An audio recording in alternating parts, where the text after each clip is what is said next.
Pour l'essentiel, qu'est-ce qu'il fallait retenir de ce face-à-face?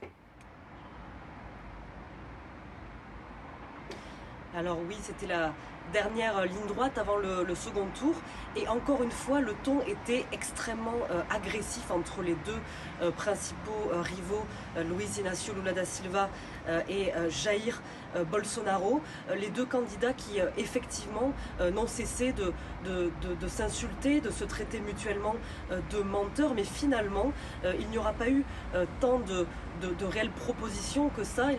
Les deux candidats n'ont pas vraiment parlé de leur programme, mais en plus passé leur temps à rappeler leur bilan respectif et à s'attaquer mutuellement. D'un côté, Bolsonaro a de nouveau attaqué Lula concernant la corruption. C'est le principal argument de la droite envers la gauche. Et Lula, quant à lui, a mis Jair Bolsonaro face à son bilan, face à des chiffres accablants, rappelant le bilan de la pandémie de Covid-19 et le nombre de morts, la faim qui touche désormais 33 millions de Brésiliens.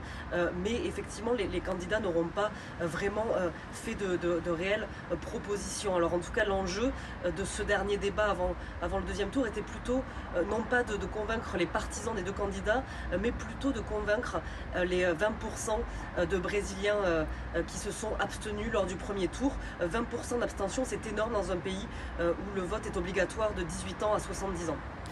Perrine, Lula semble garder son avance dans les sondages. Si Bolsonaro perd, est-ce qu'il reconnaîtra sa défaite? La question préoccupe.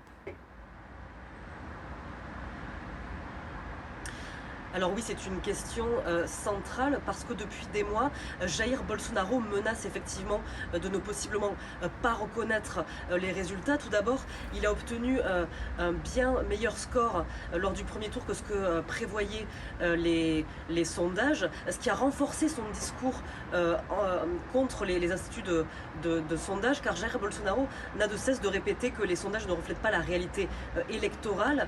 Il s'est illustré tout au long de la campagne par un ton extrêmement agressif. Il n'a cessé d'attaquer les institutions démocratiques, les instituts de sondage, les juges, la gauche, allant même jusqu'à remettre en question la fiabilité du vote électronique qui fait pourtant la fierté des Brésiliens, qui est en place depuis 1996. Alors effectivement, toutes ces attaques laissent craindre que possiblement ils ne reconnaissent pas les résultats en cas de défaite, qu'ils remettent en question leur légitimité et que possiblement de nouvelles violences éclatent, car jamais une campagne n'aura été aussi violente au Brésil depuis la fin de la dictature militaire, laissant craindre aussi possiblement un scénario à l'américaine.